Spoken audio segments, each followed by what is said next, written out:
ይህንን ቪዲዮ ለመስራት 3 አመት ጠብቄያለሁ።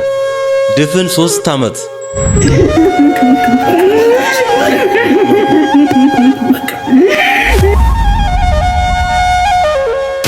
በመጨረሻም እውነት ተቀብራ አትቀርምና በአደባባይ በጠራራ ፀሐይ በገዳም አስተዳዳሪ በመኖክሴ የተደፈሩት እማሆይ በአንድ የገዳም አስተዳዳሪ ግፍ በደል በደረቀ ወንበር ላይ በመደፈር የዲኤንኤ የፍርድ ቤት ውጤትም ይፋ ሆኗል።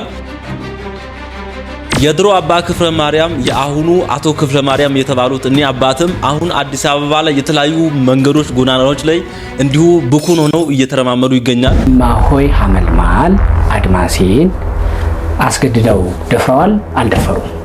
በኔ በኩል አልደፈርኩም አላደረኩም። አስፈቅደውስ? ብቻ በጣም ጥሩ የተቀናጀ የተሰናዳ ቪዲዮ ነው የዛሬው ቪዲዮ። ውድ ቤተሰቦቼ የኒን መነኩሴ ገመና እና ጉድ ማውራት ብቻ ሳይሆን የዛሬው ቪዲዮ ይህ ነገር ከቤተ ክርስቲያን አሁናዊ ፈተና ጋር መከራ ጋር እንዴት ቀጥታ እንደሚገናኝም ትልቅ ሐሳብ እናነሳለን። አባ ገብረ ኪዳንም የሚገርማችሁ ነገር በዚህ ጉዳይ ያሉት ነገር አለ። አባ ገብረ ኪዳን የሰጡትን ምላሽ ላሰማችሁ። አሁን ቤተ ክርስቲያን እየተቸገረች ያለችው አንዱ የቤተ ክርስቲያን ፈተናዋ የሚመነጨው ምንኩስና በተገቢው መንገድ ካለመጓዙ የተነሳ እስከነ መፍትሄው ነው የምናነሳው። ለምንድነው ወደ ሶሻል ሚዲያ የምትመጡት ትላላችሁ? የከተማ መነኮሳት ገዳም ትገባላችሁ አትገቡም የሚል በጣም ጦርነት ተፈጥሯል። ውድ ቤተሰቦች መነኩሴ መኖር ያለበት ከተማ ነው ወይስ ደግሞ ገዳም? አንዳንድ ጥጋበኛ የከተማ መነኮሳትም ወደ ስድብ ገብተዋል። በጣም አጸያፊ የሆነ ስድቡም ጀምረዋል። የመነኮሳት መኖሪያ ገዳም ነው ከተማ ነው ገጠር ነው የሚሉ አንዳንድ ሰዎች አሉ። በርግጥ የመነኩሴ ሀብታም ካለ መጽደቅ አይችልም። አዲስ አበባ ላይ አንድ ሞሎክሴ መኪና ሳይዝ መጀመሪያ መኪና ያስኩት እኔ ነኝ። መጀመሪያ ቄስ መኪና ሳይዝ እውነትም ዱርዬ ናቸው እስከ ማለት ድረስም ደረሰ። እነዚህ ዋና ርዕሰ ጉዳዮች በዛሬው ቪዲዮ እንመለከታለን። ኦርቶዶክስ ቲቪ ላይ ነው የምትገኙት። እኔ ዲያቆን ኃይለ ሚካኤል ነኝ። ይህንን ቻናል ሰብስክራይብ ካላደረጋችሁ ሰብስክራይብ አድርጉ። ቪዲዮንም ላይክ ያደረጋችሁ ጀምሩት። እስቲ የተፈጠረውን ጉዳይ እኔ አላውቅም አልሰማውም 3 አመትም ሆኖ አይደል እና አረስቻለሁም ለምትሉ ላስታውሳችሁ።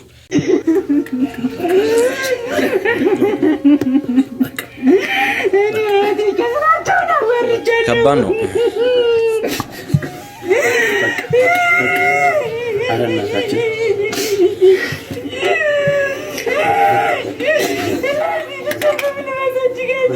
በጣም አጸያፊ የሆነ ተግባር ነበር የተፈጸመው። ሁላችንም ጮኸን፣ በጣም ብዙዎቻችንም ተሰድበናል።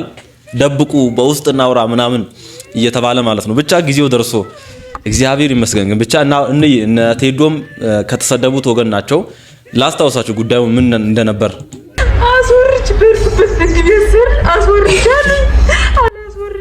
አስወርጅ አሉን። ይህ ጉድ የመነኮሳት ሳይሆን የአንድ መነኩሴ ነው። እኚህ እናት የዘመናችን ራሄል ናቸው። የዛ ዘመን ራሄል የተበደለችው በግፍ ልጅሽን እርግጭ የተባለችው በባዕዳንና በአላውያን ነበር። እኚህ እማሆይ ግን ፍትህ ከፈጣሪ ጋር እያስታረቁ ሊፈጽሙና ሊያቀርቡን በሚችሉ በአንድ የገዳም አስተዳዳሪ ግፍ በደል በደረቀ ወንበር ላይ በመደፈር ፍትህ የተጓደለባቸው እናት ናቸው። እማሆይ ሐመልማል በባዶ እግር ዞረው እግዚአብሔርን ስላገለገሉ ባላገር ተብለው ተንቀው ግፍ ተፈጸመባቸው። የእኚህን እናት ጉዳይ ማንም አባከና ብሎ አላየውም። ማንም ዞር ብሎ አላየውም። አይ ብሎ ከንፈር መጦ ከመተው በላይ የተሻገረን ምንም አይነት መፍትሄ ያመጣ አካል አላየንም። ይሄን ጉዳይ እንዲህ እናታችንን እስክናገኛቸው እንጂ እምንተው ጉዳይ አይደለም። ጥግ ይዛችሁ ምን አለ በውስጥ የምትሉ ሰዎች ካላችሁ ይሄ ነው መልሳችን። ተከድኖ ይብሰል እያልን ተከድኖ እየገደለን ያለ ብዙ ጉዳይ አለ። ስርየት ያጣነው ለዚህ ነው። ቤተ መቅደሶቻችን በእንዲህ ያለ ነውር ቆሽሸዋል።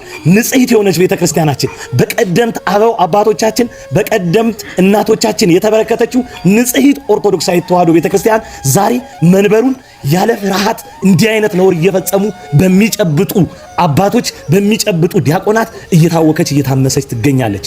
አንዳንዶች ተክታችሁ እንደምትጸልዩ ተክታችሁ ስለዚህ ዓለም ስርየት እንደምትናገሩ እናውቃለን። እንዲህ አይነት ነውረኞችን ግን በውጭ እያልን ሳይሆን በየትኛው መንገድ ልንዋጋቸው ያስፈልጋል። የእናታችን ፍትህ በቅርብ ሊታይ የሚገባው ነው። በባህር ዳር የምትገኙ የባህር ዳር ሀገረ ስብከት አመራር አካላት ከብፁዕ ሊቀ ጳጳሱ ከአቡነ አብርሃም ጀምሮ እስከ ታች ድረስ ያላችሁ ይህንን ነውረኛ ድርጊት ተፈጽሞ እማሆይን ከክብር አሳንሶ ልጅ አሳቅፎ ደረቱን እየነፋ በባህር ዳር ላይ እየተንጎማለለ ከቦታው ሳይነሳ እስካሁን ድረስ ያለውን መነኩሴ በአፋጣኝ የአስተዳደራዊ እርምጃ ወስዳችሁበት ማየትን እንሻለን። ይህንን እንባ ማን ይጥረገው? አባት አባትነቱን ካላወቀ ይህንን ለቅሶ ማን ያጽናና? ይህንን ቪዲዮ የምትመለከቱት የምታዩ አንቺ እህቴ፣ እናቶች፣ አባቶች፣ እህቶች፣ ወንድሞች እንዲሁም ሕፃናት ሼር አድርጉት ብለን ብዙ ልፋት አንደክምም። ነገር ግን ይሄ ግዴታችሁ ነው። ይሄ መጨረሻው እንዲያምር እሱም በወንጀል እንዲከሰስ እንዲጠየቅ እንዲሁም አስተዳደራዊ እርምጃም እንዲወሰድበት ሁላችሁም ከዚህ ደቂቃ ጀምሮ ይህንን ቪዲዮ ለብዙዎች አድርሱልን። ፍትህ ለእማሆይ፣ ፍትህ ለእማሆይ፣ ፍትህ ለእማሆይ። ክቡራን ቤተሰቦቼ ይህንን ጉዳይ ዲቴል ያለውን ነገር እኔ በግሌ ቁጭ ብዬ ቪዲዮዎችን አይቻለሁ። መድሎት ቲቪ ላይ የእማሆይን ታሪክ ሙሉ ነገሩን የተፈጸመባቸውን ግፍ ለመከታተል ሞክሬያለሁ። እጅግ በጣም ነው በእውነት ያዘንኩት። እጅግ በጣም ነው ልቤ የቆሰለው። እናንተም እንዲህ አይነት ስሜት እንደተሰማችሁ እርግጠኛ። የሚያሳዝነው ነገር ደግሞ ይህን ፈጽሞ ይህን አስነዋሪ ጉድ ፈጽሞ እስካሁን ድረስ እየቀደሰ እስካሁን ድረስ ህዝብን እባርካለሁ ብሎ አውደ ምሕረት ላይ ቆሞ መስቀሉን እያነሳ ህዝብን መባረኩ ታቦትን መዳሰሱ ነው። እጅግ የሚያሳፍረው ይህ ነው በእውነት። እንግዲህ ቤተሰቦቼ ይሄ እኔ ነኝ ከ3 ዓመት በፊት በዚህ አጋጣሚ ከ3 ዓመት በፊት በዚህ ቻናል ሳይሆን በትልቁ ቻናል በዛኛው ቻናሌ ከዛን ጊዜ ጀምሮ ከኔ ጋር አብራችሁ የነበራችሁ ከኦርቶዶክስ ጋር አብራችሁ የነበራችሁ ቤተሰቦቼ በጣም ላመሰግናችሁና ላከብራችሁ እወዳለሁ። እና መግቢያ ላይ ብያችሁ ነበር 3 ዓመት ይሄንን ቪዲዮ ለመስራት ጠብቄያለሁ። ያ ሁላችንም ጠብቀናል። የተወሰነው ውሳኔ የፍርድ ቤትም የዲኤንኤ ውሳኔ ወደ በኋላ እናያለን። መነኩሴውም በምን አይነት ሁኔታ አሁን እንዳለ ቤተ ክህነቱ ምን እንደወሰነበት ወደ ኋላ እናያለን።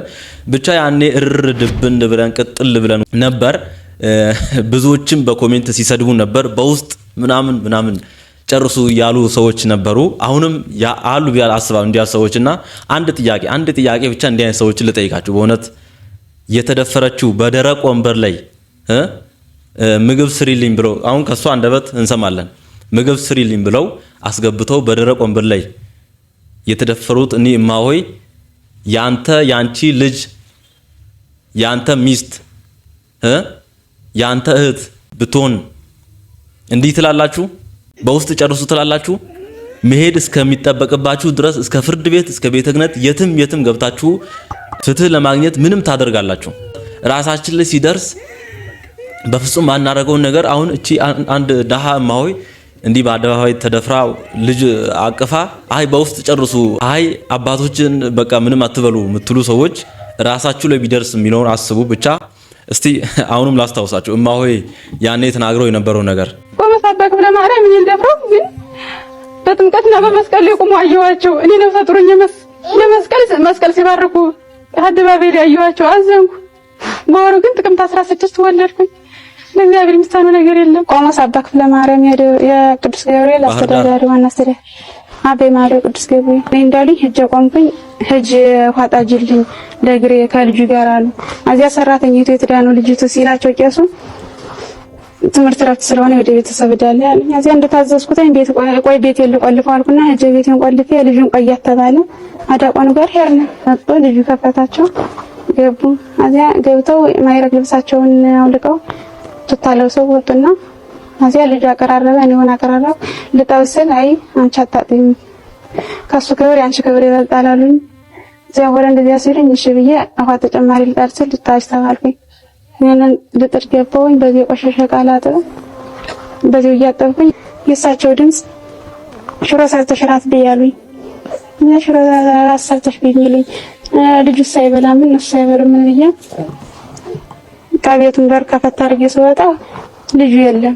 የራሳቸውን የሚምጣ ክላሳቸውን ከፈቱ። ከፍተው ሲገቡ ራሴን ይዤ እንዲህ ጉልበቴ ላይ ተደፍቼ ነው ተቀመጥኩ። አዚያ ዘጉት ዙረው ምኝታ ክላሳቸውን። ቀና ብዬ ሳይ እንደዘጉተውታል። ራሴን ይዤ ጉልበቴ ነው ያለው። አዚያ በኋላ ከፈት አድርገው ሲከፍቱኝ ቀና ስል ራቁታቸውን ነው በቃ ቲሸርት ብቻ ነው ለብሰው የመጡብኝ። አዚያ በኋላ ዋይ ስል ምን ያስጨውሻል ብለው ዘለው ያዙኝ። አዚያ በኋላ በቃ እዚያው ላይ ቦታው እንኳን ቢጠባቸው እግሬን ከምሳ መብለጥ ጠረጴዛው ላይ እየሰቀሉ ነው። አዚያ ድርጊቱን ከፈጸሙ በኋላ ወለል ላይ ነው የወደኩ በልቤ።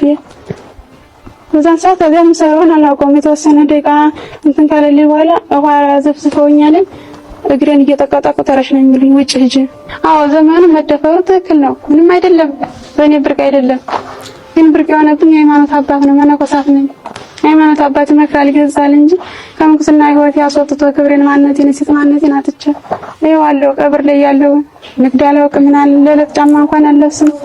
ግን የራሴን በኮቾሮ እንጀራ እየበላሁ የምኖር ልጅ አሁን አለውኝ። ልጅ ታቅፌ እንኳን ለልጅ ለኔ ራሱ ምንም ነገር የሌለኝ ነኝ። አባት ይመክራል፣ የምንኩስናን ህይወት ያጠነክራል እንጂ እንዴት ነው አባት ልጅ የሚያስዝ? እንዴት ነው አዘው በሌ ደግሞ ዳግም ለምንድን ነው ለንስሐ የማይበቃ ሰውዬው? እሺ ቤተ መቅደስ ደፈረ። የእናት ቤተክርስቲያን ቤተ መቅደስ እየደፈረ እኮ ነው ያለ።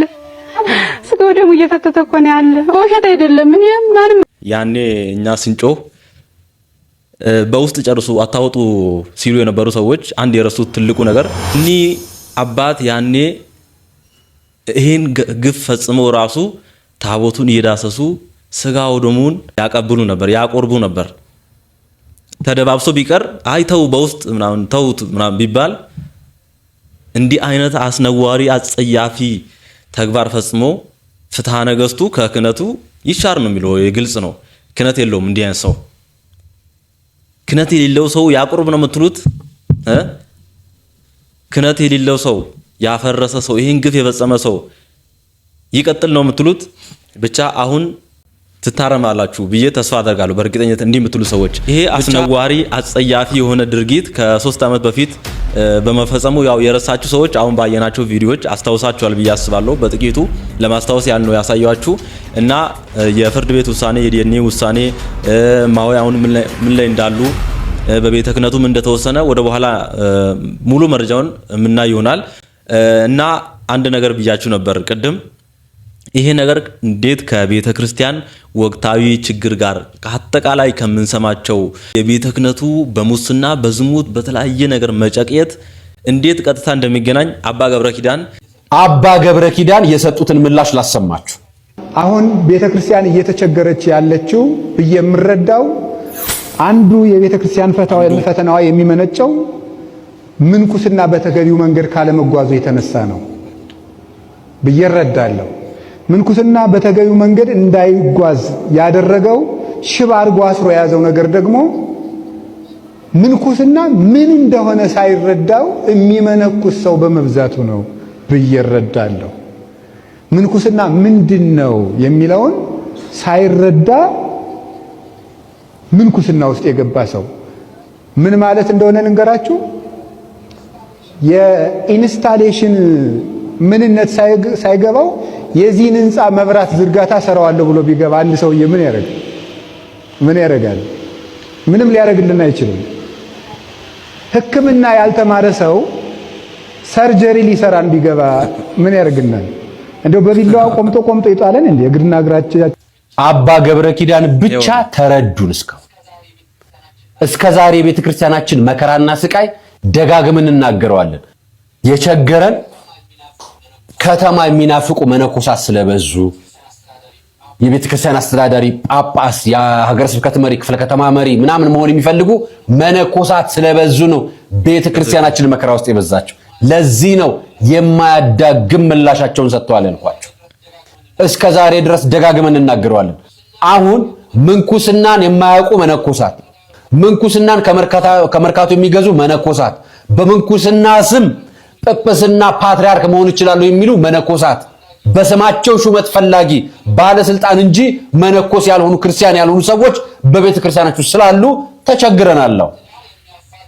ትዳር የሚያፋቱ የሚደፍሩ የቤተ ክርስቲያን አስተዳደር ሆነው መዋቅሩን የሚበድሉ ለቤተ ክርስቲያን አባቶች የማይታዘዙ መዋቅሩ ተሰግስገው የገቡ ተሐድሶ መነኮሳት መናፍቃን ገብቶብናል።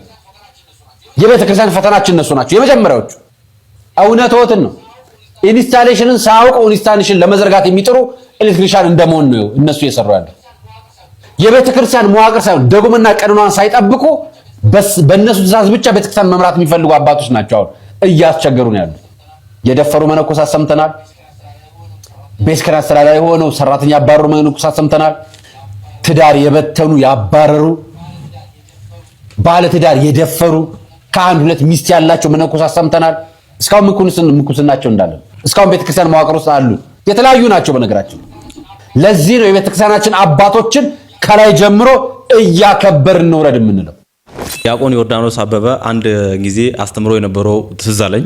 ብዙ ጊዜ ለቤተ ክርስቲያን ፈተናዋ መብዛት፣ መከራዋ መብዛት፣ እንዲህ በማንም ውርጋጥ መደፈር፣ ማንም የመጣ ያቃጥላል፣ ማንም እየመጣ ምዕመናንን ይገድላል፣ ማንም እየተነሳ አፉን ያላቀቃል ቅድስት ቤተ ክርስቲያን ላይ እና ቤተ ክርስቲያን በዚህን ያልክ እንድትደፈር ያደርገው ደግሞ ያው ጳጳሳት ዝም በማለታቸው ቅዱስ ሲኖዶስ ዝም በማለቱ እንደሆነ እናውቃለን። እና ጳጳሳት ላይ አሁን ሳይሆን ችግሩ ያለው ዲያቆን ዮርዳኖስ አበበ እንዳለው ጳጳሳት ላይ ሳይሆን ችግሩ ያለው መሰረቱ ላይ ነው ችግሩ ያለው።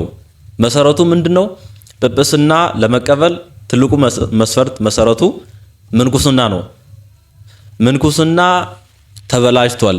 እታች መሰረቱ ስለተበላሸ ጵጵስናም ተበላሽቷል። አንድ ዛፍን ስሩን ምስጦች ከበሉት ሸምበቆ ከሆነ ባዶ ከሆነ ውስጡ እንዴት ትላልቅ ጥሩ የሆኑ ፍሬዎችን ልንጠብቅ እንችላለን? ዋና መሰረቱ ምንኩስና ቆሽሾ ተበላሽቶ በዝሙት አሁን አባታችን እንዳሉት ምንኩስናን ባልተረዱ ሰዎች ከቆሸሸ ከተበላሸ እንዴት ጥሩ ጳጳሳትን እናገኛለን? ምንኩስናው ስለተበላሸ ጥሩ ጳጳስ የለም።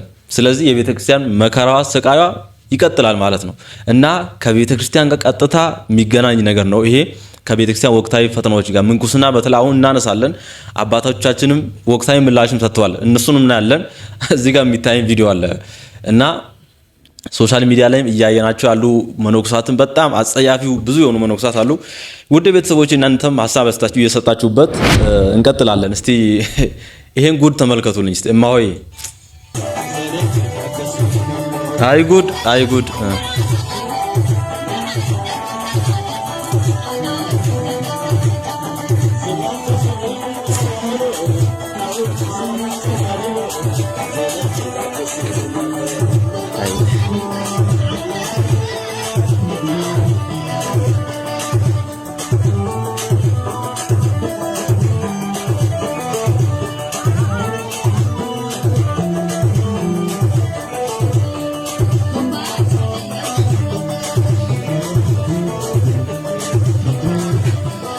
ምን ይባላል እንግዲህ አሁን ይሄ ምን ይባላል?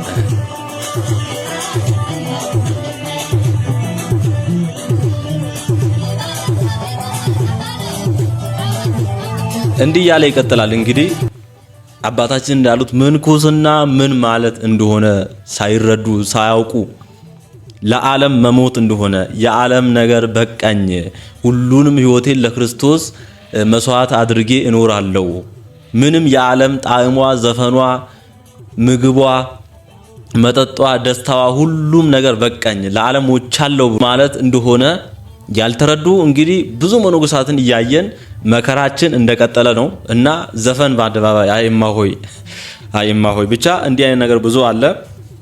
መነኮሳትም ከጸሎት ከአርምሞ ከጽሞና ይልቅ ሚዲያ ላይ እያተኮሩ ቲክቶክ ላይ ብለም ሲከራከሩ ያዩዋቸው መነኮሳት አሉ። ሲጠጡ ያየናቸው ምን ልበላችሁ ብቻ የቤተ ክርስቲያን መከራውን ፈተናን እያፋጠኑት ነው። በቃ እያፋጠኑት ነው። ተመልከቷቸው። እነዚህ መነኮሳት ናቸው እንግዲህ በማይበል መካከል ልትሆንን ጸጥታ ጭንቄን እየረገ ደረስከ። ምንድነው አሁን? እሺ አሁን ምንድነው ይሄ?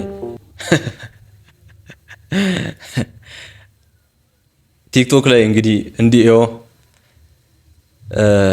ሞንደል ያሉ ቦርጭ ያወጡ መነኮሳት ቲክቶክ ላይም ሶሻል ሚዲያ ላይም በቃ ስድብ የጀመሩ መነኮሳት በስተዋል። ብቻ አንድ አባባል አለ አይደል?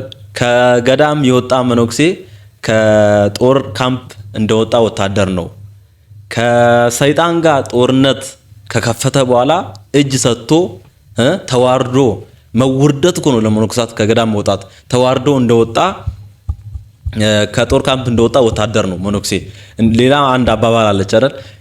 ከገዳሙ የወጣ መነኩሴ ከባህር እንደወጣ አሳ ነው። መነኩሴ ከገዳም ከወጣ ህይወት የለውም። በቃ ህይወት የለውም። እና አሁን ቲክቶክ ላይ ጾም ጸሎቱን ሁሉን ረክተው ቲክቶክ ላይ እንግዲህ ቲክቶከሮች እንደዚህ እንደነሱ አይሳተፉም። ቲክቶክ ላይ ብቻ ነፍ ናቸው፣ ተግበስብሰዋል። በቦርጭ በመናምን የደለቡ መነኩሳትን እያየን ነው። እንዲህ ይላሉ አንድ መምህራችን ፌስቡክ ላይ ጻፏት በጣም ደስ ስላለች ነው። አንድ መነኩሴ አለመሆኑን የምታውቁባቸው 3 መንገዶች በደንብ ስሙኝ። 3 መንገዶች። አንደኛ ቦርጭ ያለው ከሆነ እሺ። ሁለተኛ ከተማ የሚኖር ከሆነ። ሶስተኛ ገዳም ላለመሄድ ቤቴን የሚጠብቅልኝ ሰው የለም እያለ የሚያመካኝ ከሆነ። እነዚህ 3 ነገሮች ብቻ ውድ ቤተሰቦቼ ሁሉን ነገር በቃ አሁን የምናወራውን ነገር እንድትረዱ ያደርጋቸዋል። በቃ መነኩሴ እነዚህ 3 ነገሮች የሚያረግ ከሆነ መነኩሴ አይደለም። አዎ አዲስ አበባ ላይ አንድ ሞሎክሴ መኪና ሳይዝ መጀመሪያ መኪና ያስኩት እኔ ነኝ። መጀመሪያ ቄስ መኪና ሳይዝ 300 ሺህ ብር ኮሮላ። ከዛ በኋላ ማን ይቻለኝ? እስቲ ድጋሜ ነው እስቲ። አዎ አዲስ አበባ ላይ አንድ ሞሎክሴ መኪና ሳይዝ መጀመሪያ መኪና ያስኩት እኔ ነኝ። መጀመሪያ ቄስ መኪና ሳይዝ 300 ሺህ ብር ኮሮላ ገዛሁኝ። ከዛ በኋላ ማን ይቻለኝ? ዓለምን የናቁ መነኩሳት ናቸው እንግዲህ አባ ሕፃን ይባላሉ፣ ታውቋቸዋላችሁና በጣም በኮንፊደንስ ነው ደግሞ የሚያወሩት። ተረሳ በቃ መጽሐፉ ምን እንደሚል ለዓለም የሞቱ ብር ማከማቹ አባ ገብረ ኪዳን ብለዋል። እንደውም የሆነ ታይም መነኩሴ የግል አካውንት ራሱም ሊኖረው አይገባም ብለዋል። የግል አካውንት ብር በቃ 1 ብር አይደለ እንደ ስርዓቱ ኮን 1 ብር የሚያስቀምጥበት የግል አካውንት መኖር የለበትም። ገዳም ነው የሚኖረው፣ የሚተዳደረው በገዳሙ ውስጥ ነው። ዳቤም ሆነ ምንም ሆነ ገዳሙ ነው የሚያቀርበው እና የራሱ ሀብት ምንም ነገር የሌለው ነው መነኩሴ ማለት። ብቻ የዘመኑ መነኩሳት አይታችኋል። መምህራን ምን አሉ እስቲ? አይችልም ነው የምልህ። የመነኩሴ ሀብታም የባለትዳር ድሃ ይጸድቃሉ ብላችሁ እንዳትገምቱ። ምን ነው ወረድኩባችሁ? ብያለሁ። አሁንም የማይቀር ነገር ነው ይሄ። የመነኩሴ ሀብታም ካለ መጽደቅ አይችልም። ለምን? ዓለምን የናቀው ለምን ነበር? ድሃ ለመሆን ወስኖ እኮ ነው። ድሃ ለመሆን እኮ ነው የወሰነው መነኩሴ። አየህ፣ ሀብት ሲይዝ ምን ይሆንበታል? ያስኮንነዋል። እንኳን መነኩሴ ሀብት ሊሰበስብ ለምኖ መመጽወት ራሱ የማይገባው መሆኑን ልንገራችሁ። መነኩሴ መመጽወት ከጀመረ ፍቅር ነው ያድሮበታል ይልሃል መጽሐፍ። አየህ፣ ለምን? መጀመሪያ 100% በሙሉ ከሰው ይቀበልና ሊሰጥ ይችላል። በሁለተኛው 80%ን ይሰጣል፣ 20%ን ያስቀራል። በሶስተኛው 70% ይሰጣል፣ በአራተኛው 50%ን ይሰጣል። እንዲህ እያልክ 100% ለራስ ይሆናል ማለት ነው። አየህ፣ ልመና መጥፎ ነው፣ በጣም መጥፎ ነው። በተለይ ለመነኩሴ ሲሆን መነኩሴ ይሰጣል ተብሎም አይነገርም በመጽሐፍ። ይመጸውታል ተብሎ ራሱ ማለት ለምን የለውማ፣ እንዲኖረውም አይፈለግም። ብዕሉ ለመነኮስ ሰርጎ እውር ውእቱ። ይሄ መጽሐፍ ግን እንዴት አድርጎ ነው የሚናገረው? የመነኩሴ ሀብት አለ። በጣም የሚገርም እኮ ነው። የመነኩሴ ሀብት አለ የውር ጌጥ ነው አለ። የውር ጌጥ ብሎ ቁጭ አደረገ። አሁን አይነ ስውር ወርቅ ቢያደርግ አሁን ለራሱ ምንም አሁን የሚያይሰው ልብስ ቢለብስ ምን ቢል ጌጡ በቃ ለራሱ ነው የሚያምርለት። እውር ጌጥ ቢያበዛ ለምን ይሆናል? አይደሰትበትም ማለት ነው። መነኩሴም ሀብታም ሆኖ መደሰት አይችልም በፍጹም። ሰማያዊውን ልቡና ያወርድበታል ሁሉ ጊዜ ማለት ነው። ምክንያቱም አሁን ሊቀ ሊቃውንት አባ ጸጋዛ የሚባሉ አባት እንግዲህ ይሄ ሁሉ የተነሳው ባይዘው በሳቸው ምክንያት ነው። ማንም እንግዲህ የነካቸው ሳይኖር ራሳቸው ነው መነኩሳት ወጥተው አንዳንድ ሰዎች እኛን ከተማ አትኑሩ ትላላችሁ ምናምን ብለው ምላሽ የሰጡት እሱን ቪዲዮ እንመለከታለን። እና በዛ ምክንያት ነው እንግዲህ መነኩሳት ገንዘብ ሲያፈሩ እዛ ኢንተርቪው ላይ መነኩሳት ገንዘብ ሲያፈሩ ሰርተው ሀብት ሲያፈሩ ፊታቸው የሚቀላ ሰዎች አሉ ብለው ምዕመናንን የቤተ ክርስቲያን መምህራንን ለመተቸት ሞክረዋል። እና ለዚህ ምላሽ ምንድነው? ሀብት የምታፈሩ ከሆነ ንብረት የምታፈሩ ከሆነ እንደ ዓለማዊ ሰው ሁሉም ነገር በቃ አይቅርብኝ የምትሉ ከሆነ መመንኮሳችሁ ምንድነው ታዲያ ልዩነቱ? ቆብ ብቻ ዝም ብሎ ማስቀመጥ ነው? አይናችሁ ይቀላል። እኛ ስንለብስ፣ እኛ ስንበላ፣ ስንጠጣ፣ እኛ ሲያምርብን አይናችሁ ይቀላል ትሉን አላችሁ መነኮሳት የተባላችሁት። ታዲያ ምኑን መነኮሳችሁት? ምኑን መነኮሳችሁት? እንደ አባ ሕፃን ኮሮላ 300 ሺህ ብር ገዛው እንዲህ ሀብት አለ አሁን ቪኤት አለኝ እዚሁ ኢንተርቪው ላይ አሁን ቪኤት አለኝ ምናምን ይላሉ። በተንደላቀቀ ዓለማውያን ራሱ እንደዚህ ያነው መብራንን ውድ ቤተሰቦች እናንተ ዓለም ላይ እኛ ዓለም ላይ ያለነው እንደዚህ አንኖርም። አረ እኔ አሁን ቪኤት ሊኖረኝ ቀርቶ ምንም እንደውም መንቀሳቀስበትም የለኝም እንኳን የመነኮሳትን ህይወት ልኖር እና ምንም የመነኮሱበት ዓላማን ያላወቁ እንደዚህ አይነት መነኮሳት በስተዋል። በቃ ምንኩስናን ያላወቁ እንዲህ ደግሞ ዶክተር ሆነው ዓለምን ጥለው የመነኮሱ መነኮሳትም አሉ። ፍቃዱ ከሆነ በባህር ማዶ ቆይተው ምን ትምህርት ተምረዋል? በጀርመን ዩኒቨርሲቲ ነው የተማርኩት። ሃይደልበርግ በሚባለው ቦታ። ስንት ቋንቋ አጥንተዋል በቆይታው እዛ? እኔ ለጊዜው መጀመሪያ እንደ ሆቢ አድርጌ ነው ያዝኩት የቋንቋው። እንደሄድኩኝ እዚያው በቅድስት ሀገር እንደሄድኩኝ ሂብሩ ነው የተማርኩት። ከሂብሩ በኋላ እንደ አጋጣሚ ስፓኒሽ ተማርኩ። በኋላ ግን የእድል የሆነው ወደ ጀርመን ሲሆን ደግሞ ጀርመንኛ ቋንቋ ደግሞ ተማርኩ እና ያው ለዚሁ መሰረት የሆነኝ ከሀገር የተማርኩት እንግሊዝኛው ነው። ከዚያ በኋላ ደግሞ እዚያ ሲሄዱ ደግሞ ኦልድ ግሪክ በነ ፕላቶ ጊዜ የነበረው እሱ የኛ ግዕዝ ማለት ነው። እሱን መማር ግዴታ እንደነበረብን ነው። ላቲንም መማር ግዴታ እንደነበረ ነው። ምክንያቱም እነኚህ መሰረት ቋንቋዎች ናቸው በአውሮፓ ሀገር። በሀገራችን ግዕዝ መሰረታዊ ቋንቋ እንደሆነ ሁሉ እነሱም በአካባቢ የሄድንበት ሀገር አያችሁ አይደል ውድ ቤተሰቦች ትክክለኛ ምንኩስና ምን ማለት እንደሆነ እንዴት እንደሚኖር እኒን የመሰሉ ስንት ቋንቋ የተማሩ ከጀርመን እስከ ስፔን የዞሩ ዶክተር ሁሉ ነገር ለምኔ ብለው ዋልድባ ጠቅልለው ገብተዋል። ዶክተር ሁሉ ነገር ለምኔ ብለው አያችሁ አይደል ምንኩስና ማለት ምን ማለት እንደሆነ እንዴት እንደሚኖር መብርሃንን እውነተኞችን አባቶች አያችሁ አይደል ለያችሁ አይደል ከተማ ውስጥ ያሉትንና እውነተኞችን አባቶች ይሄንን ትልቅ ነገር በቃ አይምሯችሁ ውስጥ እንድታስቀምጡ ነው ፈልገው ከምንም በላይ በቃ ነገሮችን ከዚህ አንፃር እንድታዩ ከዚህ አንፃር እንድትመዝኑ ነው። በቃ እንዳንሸወድ እንዳንሰናከል በከተማ መነኮሳት በሚያደርጉት ነገር ስድባቸው በቃ እስቲ መነኩሴ መኖር ያለበት ከተማ ነው ወይስ ደግሞ ገዳም በሚለው ሐሳብ ሰሞኑን ብዙ ሐሳቦች ተነስተዋል። ሊቃውንቱ ተራቀቁበት አይገልጸውም፣ ዕውቀታቸውን አፈሰሱት አይገልጸውም። ይሄን አስመልክቶ ደግሞ አንዳንድ መነኮሳት ያልተገባ ጽሑፍ ፌስቡክ ላይ ሲጽፉ አየው። እውነትም ዱርዬ ናቸው እስከ ማለት ድረስም ደረሱ። እውነቴን ነው የምላችሁ። እንደዚህ አይነት ጽሑፍ የምትጽፉ መነኮሳት የመርካቶ ዱርዬ በስንት ጣዕሙ ይበልጣችኋል እንዴ! ሐሳብን በሐሳብ መሞገስ ሲገባ አሽሙር፣ ሽሙጥ፣ እንደገና ደግሞ ፖለቲካዊ ይዘት ያለው ሸንቆጥ አይነት ነገር አይጠቅምም እንዴ! ገዳማዊ ማለት እኮ የታቀበ ከንግግር የተቆጠበ አረማመዱ እንኳን የተቆጠበ አለባበሱ የተቆጠበ ነው። እና አንዳንድ መነኮሳት ሐሳብን በሐሳብ መሞገት እንጂ ዕውቀት ከሌላችሁ ደግሞ ዝም ነው እንጂ ትውልዱን የሚያበላሽ ጽሑፍ ባትጽፉ ላለው። ለማንኛውም መምህር ኃይለማርያም ዘውዱ በቃ ምንኩስናን የገለጹበት መንገድ ገዳምን የገለጹበት መንገድ እጅግ አስደንቆኛል። እሱ ብቻ አይደለም ያስደነቀኝ፣ ገዳም ማለት ጫካው ማለት አይደለም ያሉትን አባታችንና እሳቸውን ያቀረባቸውን መምህር የገለጹበት ያከበሩበት መንገድ ትምህርት ይሆናችኋል። መምህር ኃይለማርያም ዘውዱ የሚለውን ዩቲዩብ ቻናል ሰብስክራይብ አድርጉና ዕውቀት ሸምቱ፣ ትህትናንም ተማሩ። እኔ የጉባኤ ቤት መምህራንን እጅግ አብዝቼና አብልጬ የምወድበት ምክንያት ትህትናቸው እንደ እንጀራ ተቆርሶ ይበላል። ትህትና ደግሞ ከዕውቀት ጋር ሲሆን አያችሁ እንዴት ለሰዎች ትምህርት ሊሆን እንደሚችል እና መምህራችን ቃለ ሕይወት ያሰማልን። እንግዲህ መነኮሳት ገዳም ይኑሩ ወይስ ከተማ ለሚለው እሱን ሐሳብ ከመነጋገራችን በፊት አዲስ አበባ ውስጥ መሀል አዲስ አበባ ውስጥ እኮ ገዳም የሚባል አለ። መሀል ከተማ ላይ መነኩሴ ይኑር አይኑር የሚለውን ተውትና ገዳም ተብሏል በየከተማው እንዲመቻች ማለት ነው። እሱን አሁን ችግሩ በጣም ሰፊ ነው። አሁን መምህር ሰለሞን ዘመቄት እንዳሉት ያው ስድባቸው በጣም ከባድ ነው። ውድ ቤተሰቦቼ በተደጋጋሚ ነግሬያቸዋለሁ።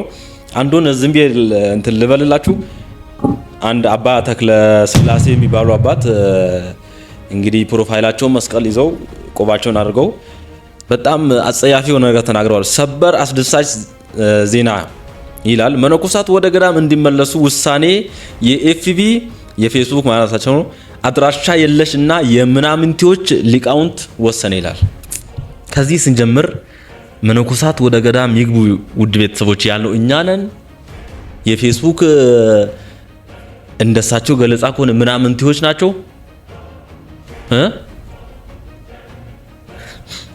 አይታችኋል አይደል? ምንም ምንኩስና ምን ማለት እንደሆነ ሳያውቁ ነው የመነኩሱት። ምንለው አባታችን አባ ገብረ ኪዳን ያሉት በምን ምክንያት እንደሆነ መጽሐፍ መነኮሳትን አያነቡም እኮ መጽሐፍ መነኮሳትን ሳያነቡ ወንጌል የሚለውን ሳያነቡ ዝም ብሎ የገቡ ናቸው።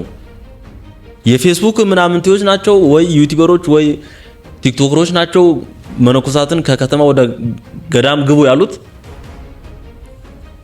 እንዲህ ብለው ብቻ ሌሎችን ይቅር አልላችሁም እና ስድቡም ምናምኑ ቀጥሏል።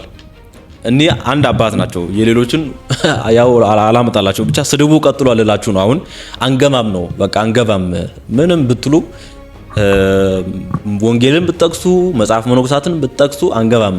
ግብግብ ተፈጥሯል። ብቻ እግዚአብሔር ማስተዋሉን ይስጧቸው። ይሄ የቤተ ክህነት ነው በጣም እንደመመን አይደለም የሚሰማ አይደለም። አይምሮ ድንጋይ ነው። ውድ ቤተሰቦቼ እናንተ እንደው የሆነ ነገር አባቶች ሲነግሯችሁ ምን ተሰማላችሁ? እኛ እንሰማለን። ግን በጣም ብዙ አመት የቆዩ ቤተ ክህነት ላይ አይሰሙ፣ ማንንም አይሰሙ። ሌላ ኤክስኪዩዝ ሌላ ምክንያት እያቀርቡ ይኖራሉ። እዚህ ሁሉ ነገር መነሻ አይኖቹ ቪዲዮዎች ናት። የመነኮሳት መኖሪያ ገዳም ነው፣ ከተማ ነው፣ ገጠር ነው የሚሉ አንዳንድ ሰዎች አሉ። በእርግጥ ሰዎች አይደሉም እኮ። ገዳም ማለት ምን ማለት ነው? አሁን ሐሳቡ እሱ ነው። ከገዳም የወጣ መነኮስ ከባህር እንደወጣ አሳ ነው ይባላል። አንዳንድ ሰዎች ከጫካው ይመስላቸው ወይ ደግሞ ከታራው ከሸንተረሩ አይደለም፣ ከገዳማዊ ሐሳብ ከገዳማዊ ሕግ ከገዳማዊ ስርዓት ይወጣ ማለት ገዳማዊ ሕግ አለው። ከሌማ ገዳማዊ ነው ይባላል አይደል? ከሌ አለባበሱ ገዳማዊ ነው፣ አነጋገሩ ገዳማዊ ነው፣ ኑሮው ገዳማዊ ነው ማለት ገዳማዊ የሚባል ሕግና ስርዓት አለው ለመነኮሳት። እስቲ የመምህር ኃይለ ማርያምን ቪዲዮ ልጋብዛችሁ። እሳቸው ዩቲዩብ ላይ ሄዳችሁ ሙሉም ብታዩ እመክራችኋለሁ። ተንትነው እያንዳንዷን ነገር ብሬክ ዳውን አድርገው በእውነት ከትህትና ጋር ከእውቀት ጋር አላውሰው አመስጥረው አመሳጥረው ምላሽ ሰጥተዋቸዋል። መምህር ኃይለ ማርያም ብላችሁ ዩቲዩብ ላይ ሰርች ብታረጉ ታገኛላችሁ ስለ መነኮሳት የሰጡት ምላሽ። እስቲ ግን አጥር ያለችዋን እኔ ልጋብዛችሁ። እዚህ አንድ መነኩሴ ምንኩስና የሚሰጠው ሲመንን ነው። አሁን ካለው ከኢትዮጵያ ተጨባጭ ሁኔታ ተነስተን ምንኩስናን መበየን ዲፋይን ማድረግ አይቻልም። ምክንያቱም ተምታቷል ጠቅላላ። ምናልባት ሁለት ነገሮች አምታተውብናል። አንደኛው በዓለም ኑረው አግብተው ብዙ ልጅ ወልደው ከኖሩ በኋላ አረጋውያን እናቶችና አባቶች በቃ የአባ እንጦንስን በመቃደስን በረከት ያገኙ ይባልና መንኩሰው በዓለም መኖር ጀምራሉ። በየትም ቦታ በየትኛውም ዓለም የለም እንዲህ ያለ፣ በኢትዮጵያ ብቻ ነው። ምንኩስና በተጀመረበት በግብጽ ይሄ ነገር የለም። አሁንም ሄዶ ማየት የሚቻል ነገር ስለሆነ ሌላኛው ካህኑ የሆነ ችግር ገጥሞት ባለቤቱ ስታርፍበት ክህነቱን ለማስቀጠል ወይ ያግባ ወይ መንኩስ ይባላል። ክህነቱን ለማስቀጠል ከዛ በኋላ የሚያገባው ያገባል፣ ክህነቱ ይቀራል። አይ ክህነቴን ፈልጋለሁ ያለው መንኩሱ አሁንም በዓለም ይኖራል። እነዚህ ነገሮች ናቸው።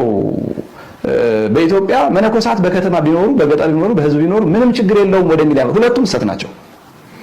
ሚስቶች በካህን ይመንኩስ ከተባለ ያው መንኖ ነው። ምንኩስና ከምናኔ ነው መወለድ ያለበት እንጂ ዝም ብሎ የሚጫን ነገር አይደለም። ወይም እንደ ስልጣነ ክህነት የሚሾም አይደለም።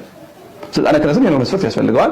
በተለይ ምንኩስና ከምናኔ ለመነነ ሰው የሚሰጥ ጸጋ ነውና ስለዚህ ላልመነኑ ሁለት አካላት ልጅ ወልደው ኑሮ ሲያረጁ የሚመነኩሱና ሚስቶቻቸውን በሞት ላጡ ካህናት እየተሰጠ ሲመጣ እነዚህ በከተማ ሲኖሩ ይሄ እንደ በጎ ልምድ ተወሰደና ከዚያ በኋላ ከመነኑትም እየወጡ የደብረ አለቃ፣ የደብረ ጸሐፊ፣ ሰባኪ፣ አጥማቂ ሌላም የቢሮ ሰራተኛ መሆን መጣ በኢትዮጵያ።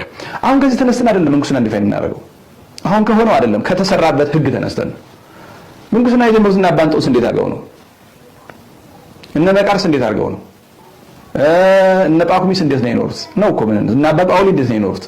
የምንኩስና ጀማሪዎች እነዚህ ናቸው። አባ እንጦንስ እኮ ፍጹም ልትሆን ብትወድ ያለህን ሁሉ ሽጣ ተከተለኝ የሚለውን የወንጌል ቃል ሰምቶ ነው መጀመሪያ የወጣውና በቃ የእናት አባቱን ገንዘብ ሽጦ ለድሃ ሰጥቶ በከተማ አቅራቢያ የሆነ ቦታ ለብቻው ተቀመጠ። አርአያ የሚሆነው ስላጣ ማለት ነው። ከዛ በኋላ እንጦኒ ለመኮን ከመነኮሰ ሁርሃ በገዳም አለው። ቦታ እኮ ነው ይሄ። መነኩሴ ከሆንክ ወደ ገዳም ሂድ አለው መልአኩ መጥቶ። ከዚያ በኋላ እሱ ራሱን እየገሰጸ እንጦኒ ለመኮን ከመነኮሰ ሁርካ በገዳም እያለ ደረቱን እየዘቃ በጣም እጅግ ርቆ ሰውም ምንም ድምፅ አራዊትም ከማይሰማበት ውሃም ሳርም ምንም እንዲሁ ህይወት የሌለበት ደረቅ ተራራ ውስጥ ነው ዋሻ የገባው አባ እንጦንስ። ከዛ በኋላ ምንኩስና የተጀመረው በዚህ ጊዜ ነው። እንግዲህ የምንኩስና ጀመረው አባ እንጦንስ ነው። በዚያው ዘመን ደግሞ አባ ጳውሊን አግኝቶታል። እሱ አባ ጳውሊ ደግሞ አንድ በኩል እንዲሁ በረሃ ገብቶ የኖረ ሰው። ስለዚህ ጀማሪዎቹ የመጀመሪያ የጀመሩት በቦታ ነው። ከዛ በኋላ በቦታ ከኖሩ በኋላ አኗኗሩ የመነጨው ከዛ ነው። በቦታ ተወሰኑ፣ አባ እንጦንስ በቦታ ተወሰነ። ከዛ መልአኩ ጾር ጸናበት። እንግዲህ በቦታ ተወሰኑ እንኳን ጸንቷል።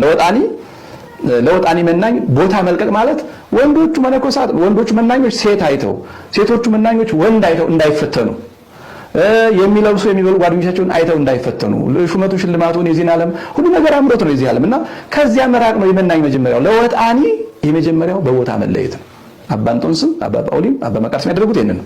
ውድ ቤተሰቦቼ ሙሉውን እንዳልኳችሁ መምህር ኃይለ ማርያም ብላችሁ ዩቲዩብ ላይ ሰርች አድርጋችሁ መመልከት ትችላላችሁ። እኔም ኮሜንት ላይ የመጀመሪያ ኮሜንት ላይ አስቀምጥላችኋለሁ እና አሁን ያያችኋቸው ሊቀ ሊቃውንት ማን ናቸው ስማቸው? አባ ጸጋ ዘአብ የሚባሉት አባት ማን እንደሆኑ አወቃቻቸው? ከዚህ በፊት አቡነ ሳዊሮስ ጵጵስና የጨረቃ ጳጳሳትን ሲሾሙ ከተቀበሉት ማን ናቸው? ይሄን ፎቶ ተመልከቱልኝ። እኚህ ሰው ባክግራውንዳቸው ራሱ ይነግራቸዋል ምን አይነት ሰው እንደሆኑ። ያው በይቅርታ ተመለሱ ቢባልም ምን ያህል የስልጣን ጥማት እንዳላቸው ለስልጣን ምንም አይነት ነገር የሚከፍሉ አባቶቻችን ስልጣን ላለመቀበል አንድ አባት አስታውሳለሁ። ስንክሳር ላይ ምላሳቸውን የቆረጡ አባት አሉ። እግዚአብሔር ነው የምላችሁ። ምላሳቸውን የቆረጡ አባት አሉ። ላለመሾም ማለት ነው። አካል ጉዳተኛ ከሆኑ ያው ታውቃላችሁ ጵጵስና አይሾሙም እና ሲመጡባቸው ምላሳቸውን ቆርጠው ከዛን እግዚአብሔር ምላሳቸውን ገጥሞ አድኖ በታምራት በግድ ታስረው ተቀብለዋል። ስንክሳር ላይ ያለ ታሪክ ነውና እኚህ ሰው ባክግራውንዳቸው ራሱ የኋላ ታሪካቸው ስልጣንን ለመቀበል ያልሆነ ቦታ ሄዱ። በጣም የሻከረ ባክግራውንድ ያላቸው ሰዎች ናቸው። ምንኩስና የሚቃወሙት ለምን እንደሆነ ይገባቸዋል። በቃ እና እንዲህ አይነት አጸያፊ የሆኑ ስርዓተ ቤተክርስቲያንን ማዕከብሩ ህገ ቤተክርስቲያንን ማዕከብሩ ምንኩስና ምን እንደሆነ ሳያውቁ የገቡ አባት ተብዮች አስቸግረውናል። ከከተማ በእውነት ወጣችሁ ገዳም ግቡልን፣ ከተማ ላይ አታስቸግሩ፣ ከተማ ላይ እናንተ ማየት አንፈልግም፣ ምንም የአገልግሎት እጥረትም የአገልጋይ እጥረትም የለብንም ከተማ ውስጥ እናንተ ለተቀበላችሁት ዓላማ እዛ ተጋደሉ ገዳም ገብታችሁ በቃ መጻሕፍት እንደሚያዙት ለሁላችንም በያለንባት ስርዓት አለን። ሁላችን በስርዓታችን እንኖር። ሌላ ኤክስኪዩዝ ሌላ ማብራሪያና ምላሽ አንፈልግም።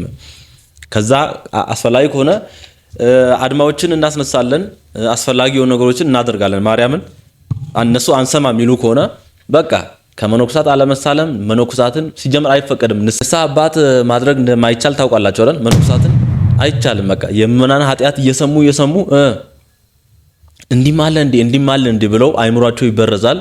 ከዛ ሰው ይሄ ሁሉ ኃጢአት እየሰራ እኔ ማን ነኝ በሚል ወደ ከተማ ይወጣሉና መነኮሳትን ንስሐ አባት ማድረግ አይቻልም የሚል ነገር አባቶች ሲያስተምሩ ሰምቻለሁ።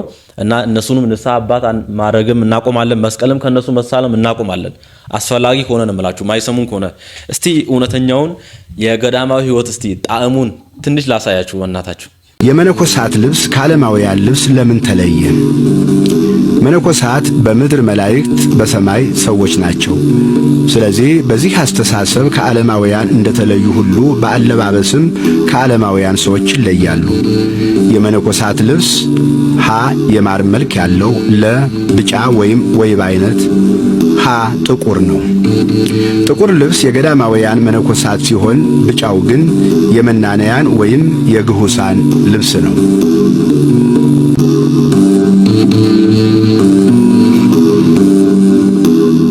በነገራችን ላይ እነዚህን አባቶች ገዳማውያን መነኮሳት፣ መናንያን ወይም ግሁሳን ብለን በሁለት ከፍለን ልናያቸው እንችላለን። መነኮሳት ከፍ ብለን ለመጥቀስ እንደሞከርነው በአንድነት በፍቅር በወንድማማችነት ገዳም መስርተው በማህበር ተደራጅተው የሚኖሩ ሲሆን ባህታውያን ወይም ግሁሳን ደግሞ ከገዳም ማህበራዊ ኑሮ ወጥተው ጭው ካለ በረሃ ገብተው የሰው ድምፅ ከማይሰማበት አራዊትና አጋንንት ከሰለጠኑበት ወይም በጥሻና በቋጥኝ ወይም እግር ከማታዘረጋ ዋሻ ውስጥ ኩርምት ብለው ወይም ደግሞ ቆመው አይምሯቸውን ሰብስበው ልባቸውን ወደ አንዱ ወደ አምላካቸው እግዚአብሔር አቅንተው ዘወትር በጾምና በጸሎት ተወስነው የሚኖሩ ናቸው። ባህታዊ ማለት ተባህተወ ብቸኛ ሆነ፣ ከሰው ተለየ፣ ሰው ወደማይደርስበት ቦታ ሄዶ ስጋውን ክዶ ለነፍሱ ብቻ ያደረ ማለት ነው። ግሁስ ማለትም ትርጉሙ ከዚህ ያልተለየ ሆኖ ፈላሲ፣ ምንም ምን የሌለው፣ ምንም ምን የማይፈልግ፣ ከምንም ግንኙነት ፍላጎት ሁሉ የተለየ፣ ምሳውም ራቱም የእግዚአብሔር ቃል ብቻ የሆነ ማለት ነው። ልብሱም ከላይ ከጠቀስናቸው የልብስ አይነቶች በጣም የተለየ ነው። ይኸውም ሰሌን ወይም አጽፍ ነው። አጽፍ ማለትም ከቆዳ የተሰራ ነው።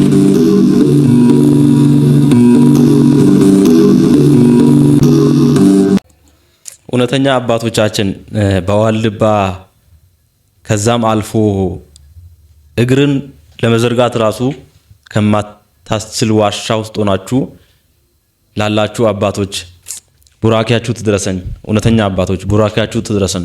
ጸሎታችሁ ሀገራችንንም ያቆየችው እስካሁን ድረስ የእናንተ ጸሎት ናት ብዬ አምናለሁ እና ቡራኪያችሁ በረከታችሁ ትደርብን። በእውነት አሁን ምን ይባላል? ምን ይባላል? ሙሉን ይሄ በጣም እንደ ማር እንደ ወለላ የሚጣፍጥ ነው።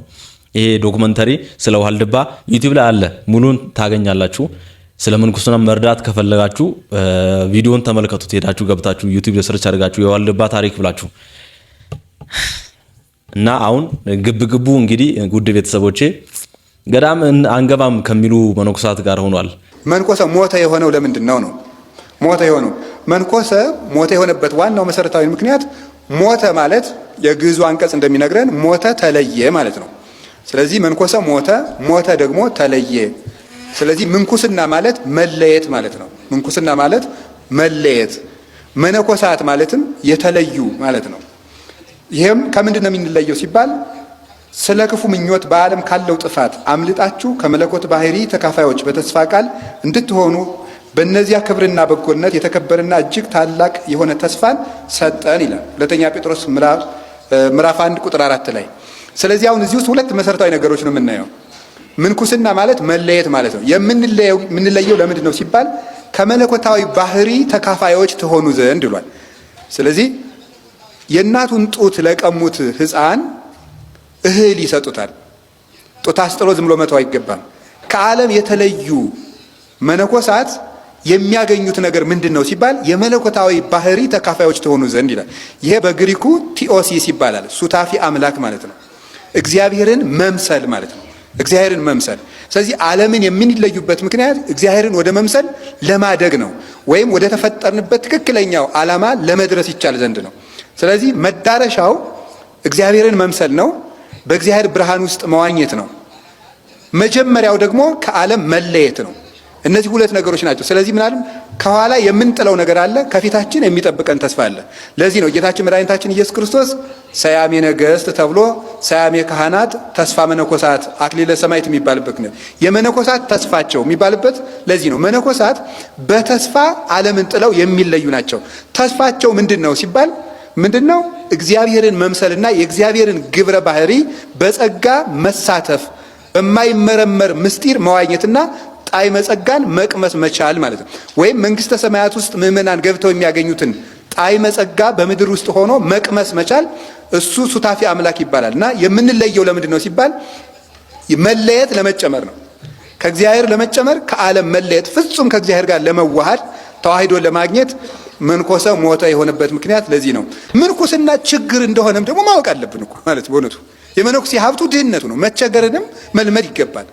ይሄንን ነው ሰማያዊነት ያልኩት። ንጽህና፣ ሌሎችን በማገልገል መደሰት፣ ጌታችን ኢየሱስ ክርስቶስ ለራሱ ላይረባበት ላይጠቀምበት ክብር አይል ክቡር እሱ ሰውን ሲያገለግል እንደኖረ ሰዎችን በማገልገል መደሰት ምንድነው የሚለው ወመንና ለሐፍረት በእንተ ፍስሐው ዘጽኑ ሎቱ አይደል በፊቱ ተዘጋጅቶለት ስላለው ደስታ ሐፍረተ መስቀልን ታግሶ ተሰቀለ ይላል ዕብራውያን 12 ላይ በፊቱ ያለው ደስታ ምንድነው እሱ ይሸለማል ይከብራል ይነግሳል ንጉስ አይደለም ምን ታዲያ ምንድነው ሲባል ለምንድነው በፊቱ ያለው ደስታ የተባለ የምእመናንን ደስታ እንደራሱ ቆጥሮ መነኩሴ ማለት አበምኔቱን በማስደሰት መጋቢን በማስደሰት ማህበሩን በማስደሰት ሊቃርዲቱን በማስደሰት ያንን እንደ በጎ ሽልማት የሚቆጥር ማለት ይሄን አሁን የትኛው መነኩሴ ነው ተቦነ ተረርቶ የመነኮሰው የትኛው መነኩሴ በተለይ ከተማ ውስጥ ያሉት አንዱንም ጠይቃቸው አንዱንም ይሄን አያውቁም አላማውን ጥለው የመጡትን ነገር ወደፊት የሚያገኙትን ተስፋ ምንም በቃ ይሄን ሳያውቁ ነው ቀደም አባታችን ያሉት ለዛ ነው አባ ገብረ ኪዳን ቀደም ያሉትን አሁን አብራሩት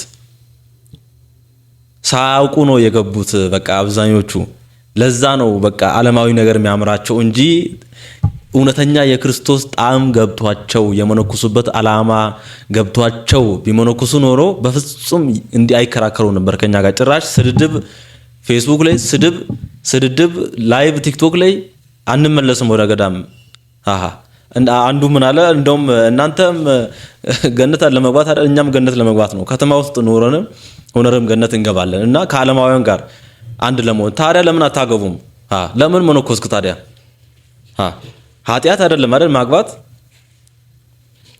አግብተ መኖር ነው ወልደ ከብደ ቆርበ ምን ብለ መኖር ነው በቃ ያው ክነትን ታጣለ ዓለም ላይ ያሉ ሰዎች የሚያደርጉት ነገር አደርጋለሁ ይያልክ መነኩሴ ነኝ ማለትም አይቻልም በቃ ብቻ አለመረዳታቸው ነውና እግዚአብሔር ልቦና ይስጣቸው ይሄ እነሱ ለማስተማሪያነት ነው ለሌላ ለምንም አይደለም ሙሉውን በእውነት የመምህር በእውነት ከምንም በላይ በወቅታዊ ጉዳዮች ላይ የመምህር ኃይለ ማርያምን ገብታችሁ እንድታዩ ሪከመንድ አደርጋችኋለሁ ውድ ቤተሰቦቼ እስቲ አለ ወዳልኩት መረጃ ጋር ደርሰናል ደፈሩ የተባሉት አባት የባህር ዳር ቅዱስ ገብርኤል ቤተክርስቲያን አስተዳዳሪ መነኩሴ ቆሞ ሲሆኑት አባ ክፍለ ማርያም አሁን አቶ ክፍለ ማርያም ሆኗል እስቲ ሙሉ መረጃ አብረን በጥሞና እንከታተል ውድ ቤተሰቦቼ የፍርድ ቤት ውሳኔውንም ሁሉንም ነገር እርሶስ ማን ስለሆኑ ነው ይሄ ሁሉ ሴራ የወለደችን እናት መነኩሴን አስወልደው እርሶን ለመጣል እንዴት ይሆናል አልገባኝ ስላለ ያስረዱኝ አባ በየተባለችው የተነገራትን ካልሆነ በስተቀር ማንም አልገዛኝም ገንዘብ አልገዛኝም ጎረቤት የሙታናቸው ምስክር ማዊ ሐመል ማለት ግን ልጁን አቅፋ እርጥብ ጨቅላዋን ይዛ መታ አባ ይሄ ልጅ እርሶ ነው ብትሉት ይቀበሉ ነበር ቪዲዮውን አይተውታል አላዩትም በተወሰነ ደረጃቸው ህፃን አቅፋ ነው ያዩት እንግዲህ ጻድቁ ማሻንጉል ልጅ አላቀም ያላየሁት በአካል አላየሁትም በአቅፋም በምስል ማለት ማዊ ሐመል ማልና አስገድደው ደፍረዋል የተባሉት መነኩሴ ጉዳይ እጅግም በጣም አነጋጋሪም አስገራሚም ጉዳይ ሆኗል በሚዲያ አቀርበው ሁለቱም ግለሰቦች የተፈጠረውን ሁኔታ ከዚህ ቀደም የገለጹ ሲሆን ማዊ ሐመል ማል በመነኩሴው ተደፍሬ ነው ልጅ የወለድኩት ማለታቸውን ተከትሎ በጉዳዩ ላይ ስማቸው ተጠቅሶ የነበሩት በቀድሞ ስማቸው አባ ክፍለ ማርያም ተብለው የሚጠሩት አቶ ክፍለ ማርያም በተመሳሳይ ሚዲያ ላይ ቀርበው እኔ እንዲህ ያለ ነውር አልፈጸምኩም እኔ የምኖረው ከቤተሰቦቼ ጋር ነው ከእህቶቼ ጋር ነው እሷ ጭራሽ ቤቴንም ጓዳይንም ጎድጓዳውንም አታቆም እርሷ ምን ስለሆነች ነው ለኔ መታ መታበስልልኝ በየትኛውስ አጋጣሚ ነው እርሷን የምደፍረው ወዳም ፈቅዳም ወድጄም ፈቅጄም አስገድጄም ያደረኩት ነገር የለም ሲሉ ተናግረዋል ነገር ግን ግለሰቡ በተበዳይነት የቀረበባቸውን ጥያቄና ክስ ነፃ ለማውጣት ይረዳቸው ዘንድ በፍትህ ፊትና በቤተ ክርስቲያኒቷ የበላይ ኃላፊዎች ዘንድ ቀርበው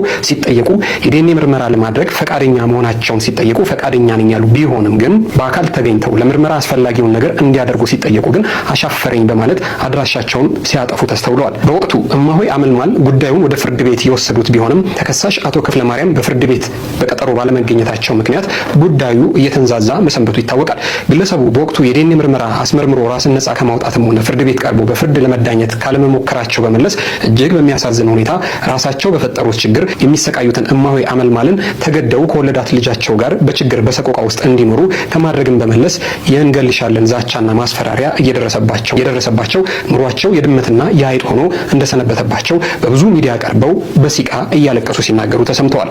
እስከ 11 ሰዓት እስከ ምሽቱ 1 ሰዓት ነው ጀር ሰዓት ዋዝ ያደረገ ሰውነት ሊሆን ስንስን ያለ ነገር ተሸክመ ዘመኔ ደግሞ አስወርጅ ደርኩበት ግለሰር አስወርጃል።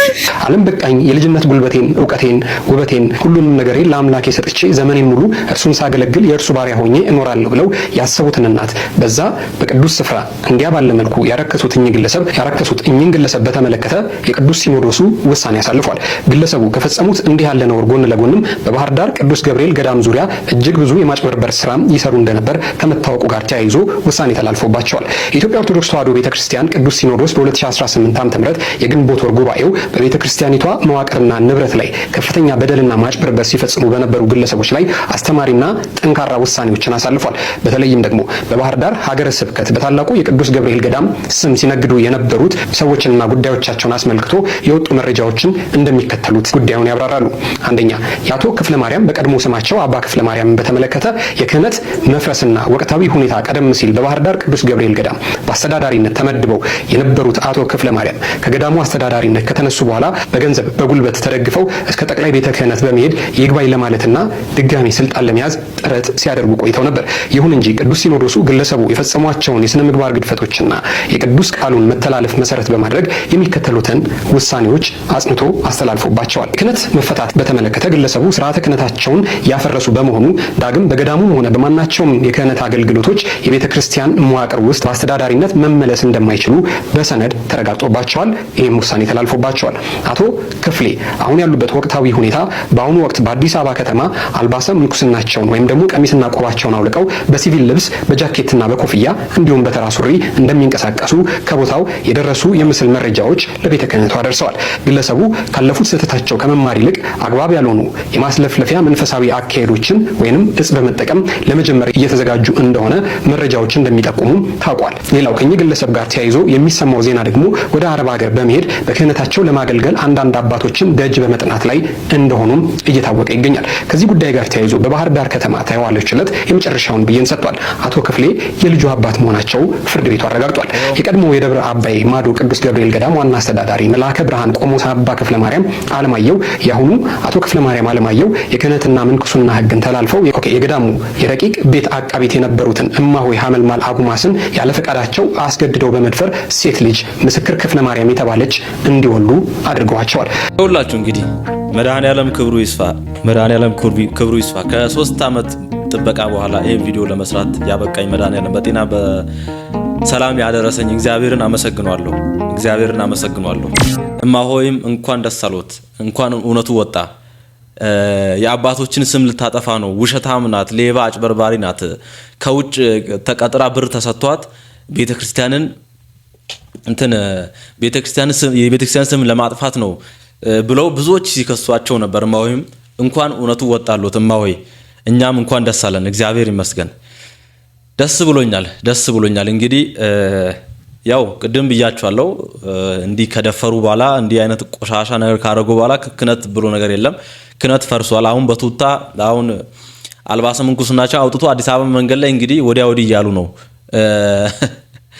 ከዚህ በፊት ብዙ ነገር አውርተናል ስለዚህ ጉዳይ። ያው ማስለፍለፊያዋ ያው አጥማቂያን ምናምን የሚሉ ሰዎች የሚጠቀሟት ማስለፍለፊያ አለች።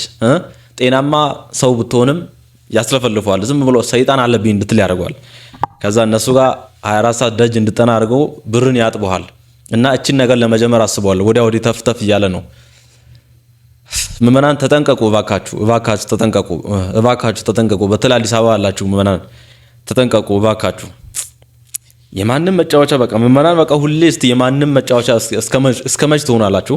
ማንም እየመጣ እንደፈለገ እስከ መች ድረስ ይነዳቸዋል? እውነት ይሄ ሰው በእርግጠኝነት ነገ አሁን እቺ ማስለፍለፊያ እጽዋን አሰርቶ መጥቶ ምዕመኑን እያስለፈለፈ በመቁጠሪያ የደበደበ አንድ ቤተክርስቲያን ነው ብሎ ከዛን ችግር ይሆንብናል። ከዛን እኛ ስንናገር አረ ለምን ትናገሩ አታላችሁ አጥማቂያንን ትላላችሁ። አሁን ይሄ ሰው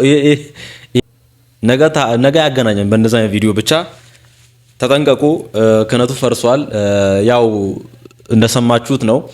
ዲኤንኤ ምርመራ ለማድረግ ፈቃደኛ አልሆነም እና ፍርድ ቤት በቴክኒካል እና በሰውና በሰነድ ማስረጃ በራሱ አጣርቶ መረጃዎችን ከዛም ከዚህም አይቶ ነው የፈረደው።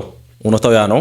ዲኤንኤ እንግዲህ ያውቃል የሰራውን ስለሚያውቅ ዲኤንኤ ኢንተርቪው ላይ ከዚህ በፊት ምንም ችግር የለም ዲኤንኤ ሳምፕል ሰጣል ብሎ ነበር ካስታውሳችሁ ዲኤንኤ አልሰጥም ብሏል እንግዲህ እና ያው ፍርድ ቤቱ ወስኗል ከምንም በላይ ዋናው እሱ ነው እቺ እናታችን ሲጀምር ጀምሮ ይሄ ጉዳይ ሲጀምር ጀምሮ ከመጀመሪያው ጀምሮ ስትታገል የነበረች ናትና እቺን ቪዲዮ እንመልከት ሰላም ጤና ይስጥልኝ እንዴት ናችሁ ትንሽ ጠፍቻለሁ አይደለ እንዴት ናችሁ ሰላም ናችሁ ሆይ ደስ የሚል ዜና አለኝ የብስራት ዜና ሰበር ዜና ልበለው የሞሃያ መልማልና የቆሞስ አባ ክፍለ ማርያም ጉዳይ ዛሬ በፍርድ ቤት መቋጫ አግኝቷል አባትነታቸው ተረጋግጧል አባት ናቸው የሚለውን ውሳኔ አግኝቷል በወርም ለህፃኗ ማሳደጊያ የ5000 ብር ተቆራጭ እንዲያደርጉም ፍርድ ቤቱ አክሎ ወይም አያይዞ ወስኖልናል በዚህ በጣም ደስ ብሎናል ያው ዲኤንኤ ለመመርመር ፍቃደኛ ባይሆኑም እሳቸው ነገር ግን በቀረቡት ማስረጃዎችና ቴክኒካል ማስረጃዎች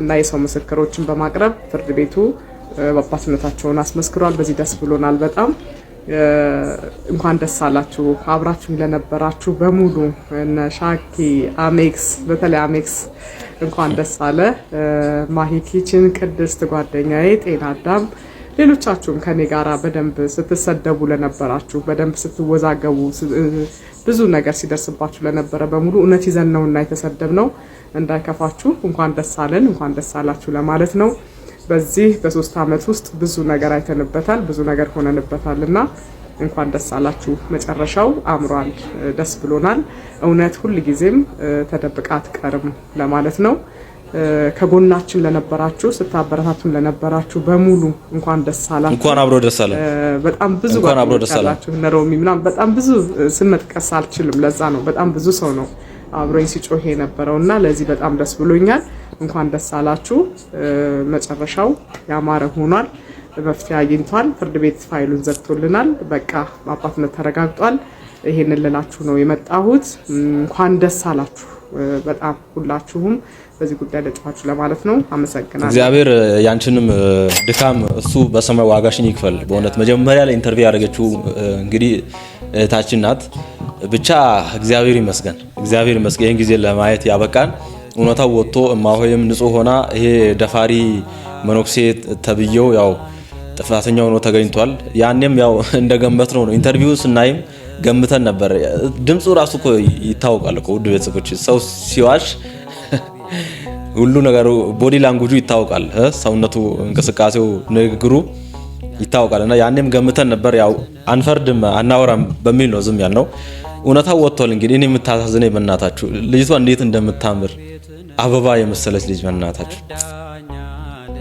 ስታድግ ይሄን ነገር አሁን ስታይ ምንድነው የሚሰማት ግን እውነት አንዳንዴ እሱን አስባለሁ ደግሞ